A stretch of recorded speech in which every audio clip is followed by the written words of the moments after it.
right. Welcome back to the Reentry Room. This is the podcast all about working motherhood, where we get honest and real and talk about hard truths of motherhood, being a working mom, having a baby, postpartum, everything in between, and all of the above. And I'm your host, Alexis Starks. You know me. I'm the founder of Executive Moms. I'm a maternity leave coach. And today I have someone really fabulous with me. Her name is Nikki Steele Osborne. Welcome to the show, Nikki. Thank you. Thanks for having me. It's lovely to be here. Yeah, I first of all love recording at a time during the day. So you are not in the US. You are No, in, Belgium. Yeah. although your accent would suggest otherwise. Yeah. And that's why I'm also known as the Scottish Soul Sister. Um, Yes. and that was really intentional because I thought I need to put that identity in there because it'll split the crowd, right? People will either go, I can't work with her because I won't have a clue what she's saying. Right? My father-in-law included still goes, what did she say? Or it would attract because they'd be like, okay, yeah, Scottish is okay. So it was very intentional having the Scottish soul sister. I love it. I love a good accent. I mean, I feel like I've got down my Australian accent because we've watched so many Bluey episodes that I can just like whip it out of a hat like party trick. And Good it's girl. really I love Bluey. Like my husband and I used to sit and watch it even when our kid wasn't there because we were just That's love it. hilarious. It's got It's so many like, cute parenting moments that I'm just I like, oh, that was know. good parenting. That was a good one. And there's some really like teary moments. Have you seen the episodes where Chile, when I think she's just had Bluey and she's really struggling, and then one of the other mums comes along and tells her that she's doing all right. I was beside myself. I was like, this is just insane. Yep. But I think they've done it. There's a movie coming out. I heard that. And Yeah. That's exciting. I'll have to I find know. where to watch it. I hope it's like a Netflix thing, you know? Not, I'm not going to Yeah, see not just the cinema.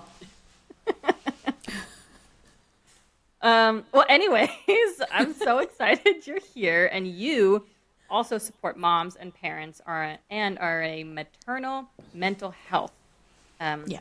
advocate, therapist, supporter. So please tell us a little bit about what you do and where you are in your motherhood journey as well.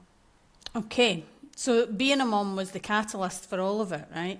So my son Archie is now 8, which is insane. But when he was born in 2017, postpartum depression and anxiety completely hijacked me and kicked my arse for about 18 months.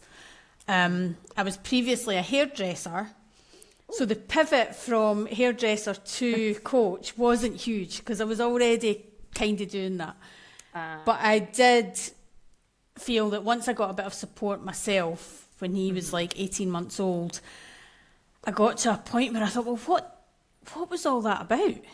And I was angry because I felt like time had been taken from me. Time with my son that, I felt I should have been happy. And I was just disconnected and sad and lost. Now, did you see a therapist, or did it just kind of fade away on its own? No, eventually I got support.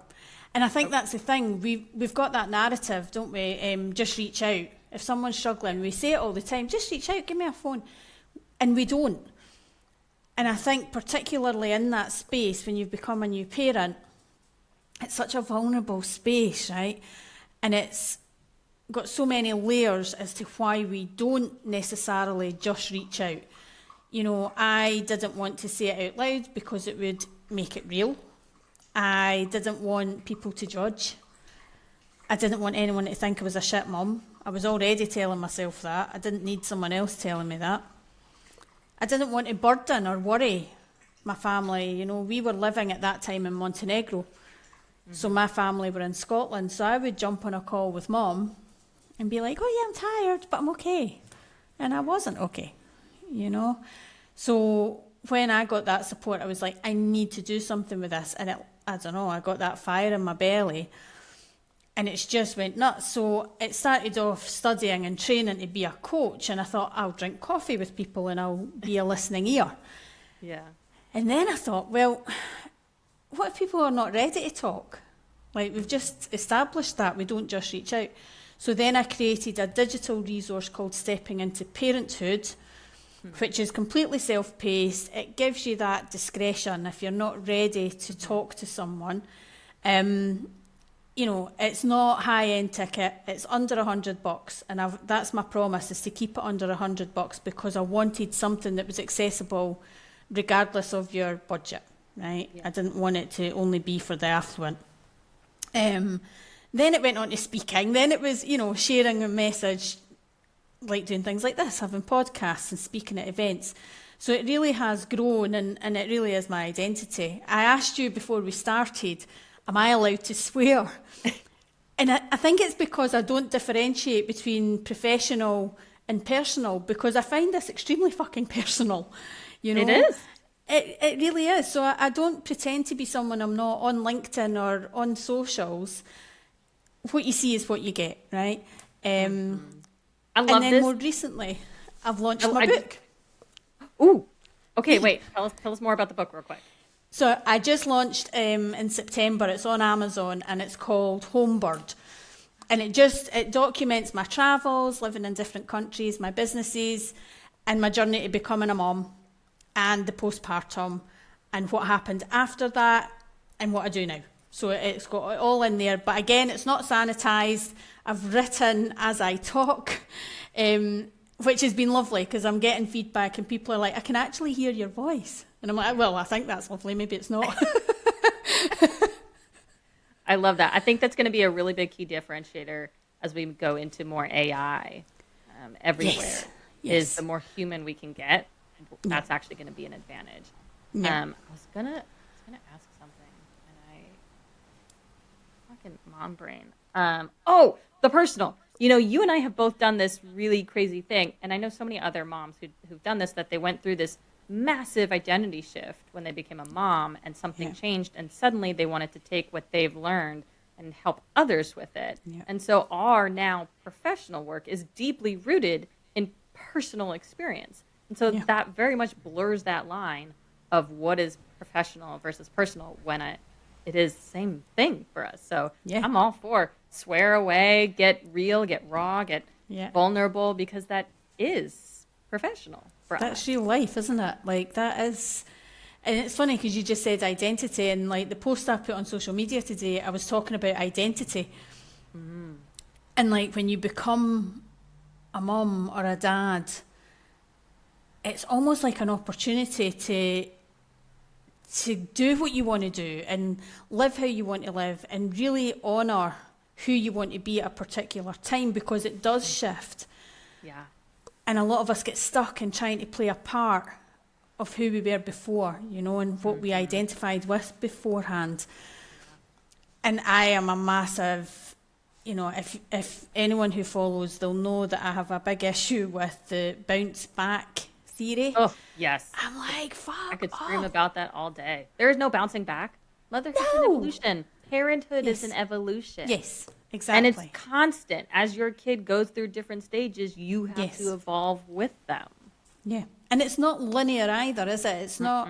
And I think that's the thing. When we start to accept that it's not always going to be super wholesome and you'll wear matching clothes, right? And it's not always going to be there's shit everywhere and no one knows what day it is.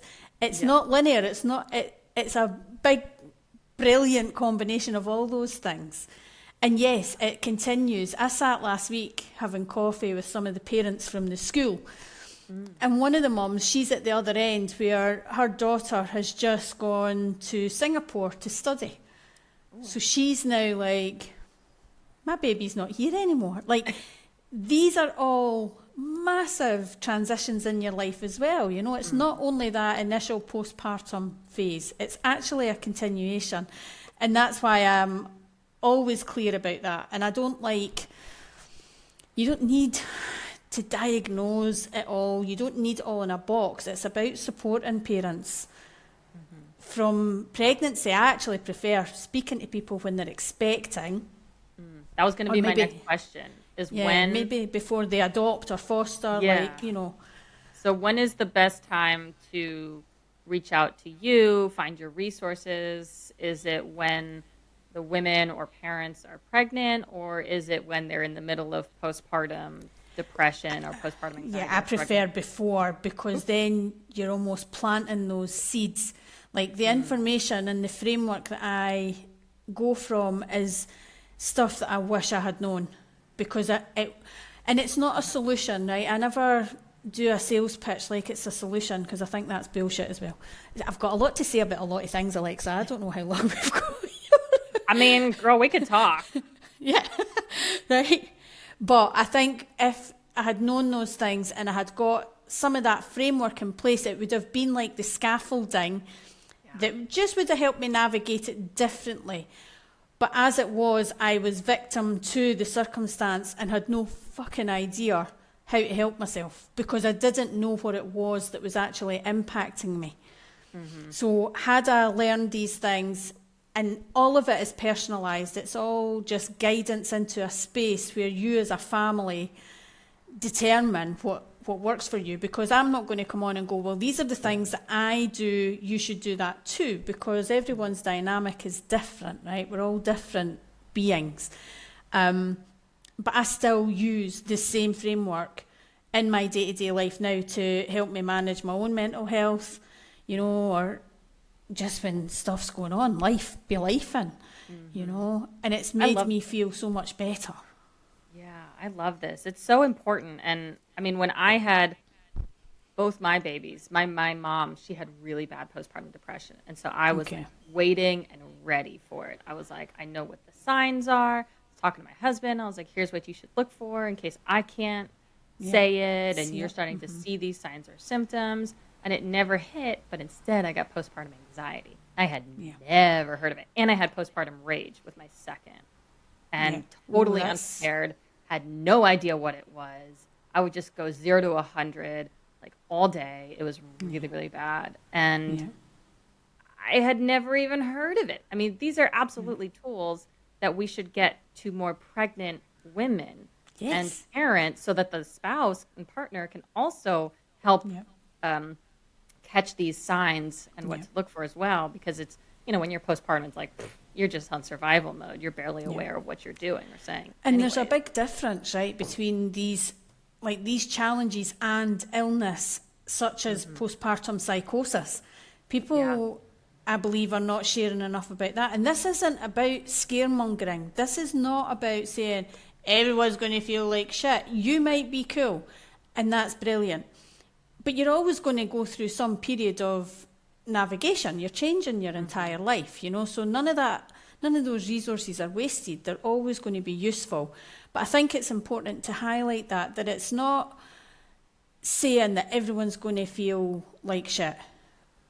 But if you can at least have that awareness and already have tapped into it, then it does make it a bit easier, doesn't it? I was the opposite. So you were waiting for postpartum to kick your arse. I was the opposite. I actually believed that any previous episodes of feeling depressed or anxious, because I did have other times and still do as an adult, I thought that what was missing was being a mum, because I had wanted to be a mum for so long. Yeah. So I got pregnant and I was 40 by the time I got pregnant. And I just was like, we're done. This is it. That's like my missing piece of my jigsaw. So I was the opposite from you. I wasn't anticipating it, because I thought that was my answer. So when it did come and kick my arse, I was like, well, where did that come from? And it is a different feeling, isn't it? Because you're feeling what you're feeling, and then you've got these little people to look after. And then the guilt that comes in for feeling what you're feeling, and your behaviours and your actions, all just compound. They all just come on top of each other if no one can pull you out of that spiral. And often it's hard for people to pull you out of that spiral, right? It is hard. So on that note, I want to get into some more tactical tips and strategies for moms. And so I know in this episode, we're going to be talking about what she knows, your biggest lesson that you can share. So what is the biggest lesson you can share, or the biggest takeaway, or the biggest piece of advice, and how moms can apply it? I every time we'll say, figure out more about yourself. Like, before you learn about baby, learn about you. Because how you show up that's how you're going to parent. So you've got to understand yourself first. So that's, the framework I use is about the 6 human needs, which guided me into better understanding myself and why I'm reactive to some things, or why some things piss me off, or what makes me happy. Why does that make me happy? So as an example, my driving human need, we've all got the 6, but we each have one that is more prevalent because we're all different. So my driving human need is certainty. And that completely stands to reason because I'm very systematic, I'm very routine orientated, I'm very organised. Some might say a bit of a control freak. I can already see how this doesn't mesh well with parenting and motherhood. Right? You bring a little person in and your sleep's out the window, and all of your routines and your structure, you suddenly have to become more flexible. And for someone where I'm driven by that certainty, it's very much a need in me, then you go into that conflict with yourself. But I didn't understand that. I just, as I said earlier, I was just victim to all these feelings. The other, do you know what I'm talking about, the 6 human needs? I learned this from Tony Robbins. Not Tony Robbins. I was originally thinking you were talking about like Maslow's hierarchy of needs. Okay, so that's the hierarchy, which is like your safety and your food and water. Yeah. No, this is certainty, variety, love and connection, significance, growth, and contribution. Okay. So when we're mentally struggling with things, you can often feed it into one of these 6 human needs that's perhaps not being met at a particular time. So for a lot of new parents, significance can massively be impacted because perhaps you've been working, so you've got colleagues, you're receiving a paycheck, you're contributing to a project or something in the world, and for me, I became a stay-at-home mum. I had ran a business in Indonesia for 7 years. I had a hair and beauty salon. I was financially independent, all those things. And then we relocated and I became financially dependent on my husband. Then I was at home with Archie. So my significance wasn't being met because babies don't say, thank you so much, Mum, you did a brilliant job there at wiping my butt. I wish they would, though. I wish they would. When is somebody going to get that on the go? Get the AI in there. Because I love a good moment of appreciation. And that would just be and that is. On it's their significance. My growth was also hugely impacted because I was no longer studying, working. I wasn't reading the things that I would normally read. I wasn't even listening to the music I would listen to, or podcasts, because I was so immersed in my job here is to look after Archie, which you do, and we do that, and it's emotionally and mentally challenging, but it's not academically challenging to look after your child. So when I started studying, when I decided that I was going to do this and started studying, it was like a light went off and I was like, oh my God, actually, I've not been feeding it. And I know that changes at particular times. I'm not telling everyone to go and sign up to Open University right now if you're a new mum and you're right in the trenches. But at least introduce things like listening to podcasts that are interesting, like this one. Playing the music you like. I've got a playlist on my Instagram and whatever to just help people tap in again, because I think we tap out of who we are and the things that make us feel good because we believe that we've got to put our energy into our children. But when we understand that we really do have to do that oxygen mask first thing and look after ourselves, you will show up as the parent you want to be, but we just don't see it because nobody bloody tells you, right? Yeah, it is really hard. I think you scroll through social media and Instagram and it's a highlight reel of the best moments of very unrealistic times. And it's very hard going into motherhood with that expectation, and it's not like that.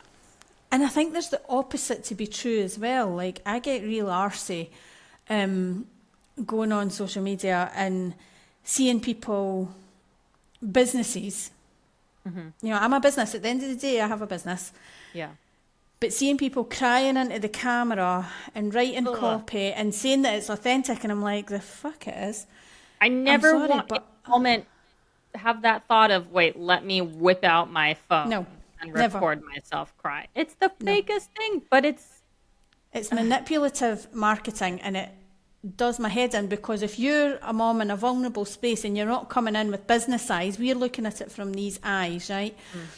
But for a mum who's not in that space looking at that, they believe it to be true, they believe it to be authentic. And I'm not saying that it's not, and I'm not saying not to be emotional. I cry for fun, I cry every day, but if I'm communicating with other adults, I'm going to assume that you understand what that is. I don't need to give you a full show, because it is performative. You know, it's not often something that has just... When you see people get emotional through a conversation, I think that's different. It's a very natural progress, and it's perhaps caught on camera. There's a huge difference between whether it's that or whether it's staged. So yes, I think that comparison for parents when they go on and they see the highlight reels and all the making spaghetti from scratch or whatever it is they're doing, you know, on the other side. And so many things have been demonised, right? There's always conflicting information out there, and there will be studies to back each part of it up, you know, whether we're talking about your decision or choices to breastfeed or bottle feed, whether you co-sleep or independently, whatever the choices you are making as a parent, if you're basing them on the influence of external resources, then it might never connect, because you really need to figure out what your take is on that. What is your position as a family? You know, and when you figure that out, then you can do it with confidence. You can make those decisions with confidence. This is, I think, it's really impactful and it's really powerful. But when you're postpartum and you're in that newborn sleep exhaustion, you're not doing any of this shit. It is complete survival mode. So the real tip, I think, is to do this when you're pregnant. Yeah. Do this at some point in the pregnancy. Yeah. Start this and set yourself up for a better, successful, easier postpartum experience. Because if you're waiting until after, when you're in the shit, it's not going to happen. No, and it's hard. Yeah. And I think it's about managing expectations, isn't it? Like, when we talk about, you know, I was talking about this yesterday, even the delivery, when you're expecting and you've got what you want to happen when you're birthing, when you're delivering. And sometimes it doesn't go that way. Sometimes things change. But that is your introduction to being a parent, because your expectations at times, they're not met. You know, and if your expectations are here and reality's here, that bit in the middle is disappointing. And so it's not, I'm not saying lower your expectations, don't stand for what you want. I don't mean that. But what I mean is be aware of them. Be aware that things can shift, you know, very quickly when it comes to these little people, because it is meeting their needs at that time, right? And remembering that it does change as they get older. I see babies now, and I'm like, in my mind at times, Archie's still a baby, you know, and he's 8, and he like calls you bro and dude, and he says 6, 7 all the time. Everyone's 6, 7. I'm like, I don't know that one. I don't know what that is. I've seen it on Instagram, and I'm like, what is 6, 7? It's not even a thing. It doesn't even mean anything. It doesn't have darker meaning. It doesn't mean anything. It's 2 numbers. That's it. I'm like, and that shit goes viral. You and I are over here, you know, actually helping humanity, doing a really good thing on, you know, in our time on this planet. And all we had to do was go 6, 7, and we'd be fucking everywhere. I think that's a funny entrepreneurial moment. The amount of times where I sometimes will want to quit and be like, I could just like show my feet and make a shit ton of money. Mate, I would be the golfer's dream, because I've got wee funny toes. These toes here are like turned under, and I'm like, golfers would pay me a fortune for photos of my feet. Yeah, if I just went and took the time to go get a pedicure. Oh yeah, I don't do that now either.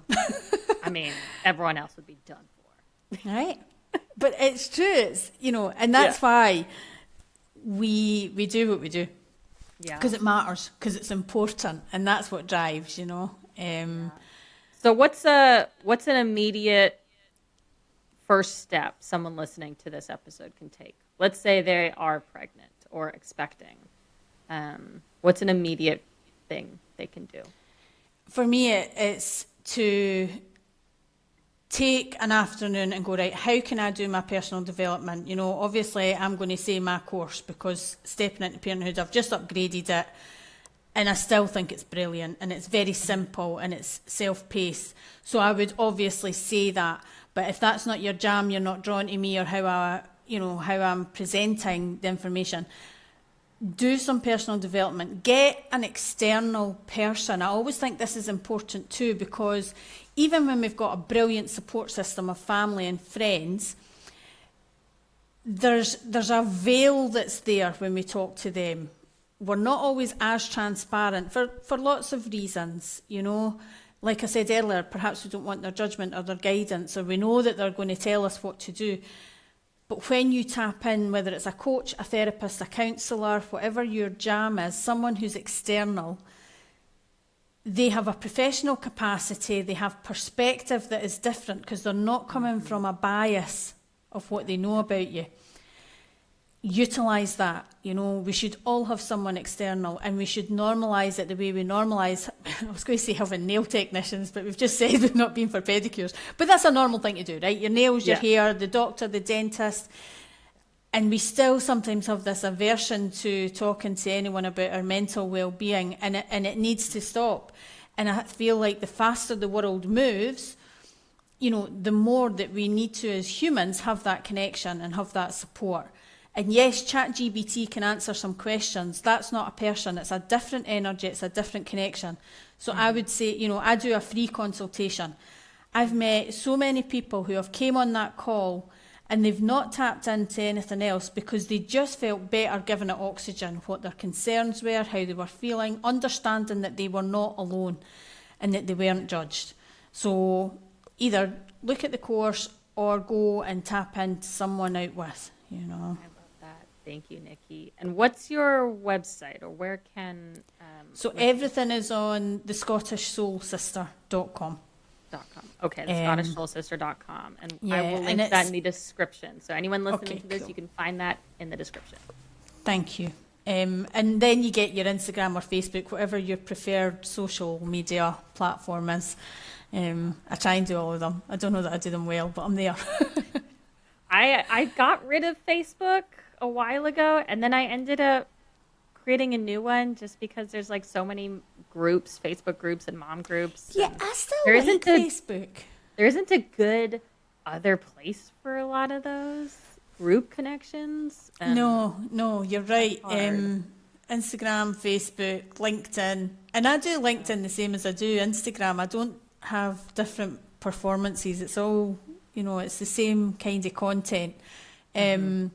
But yeah, I still like Facebook, and I was never sure if that was like an age thing, you know, but I feel like there's more engagement. I feel like people still talk there, whereas Instagram is like this high energy, scroll, you know, everyone's fighting for your attention, and it's getting even more so, right? People are trying to find ways, and I have not even really tried to figure out the algorithm, if I'm honest. Because it changes all the time, and that's a huge pet peeve of mine too. Is like the constant trying to keep up with it isn't. Yeah, you know, and that was one of the reasons that I was, you know, happy to get my book out there, because that is a better introduction to who I am, what I do, and why I do it, than I think a social media platform really would ever present.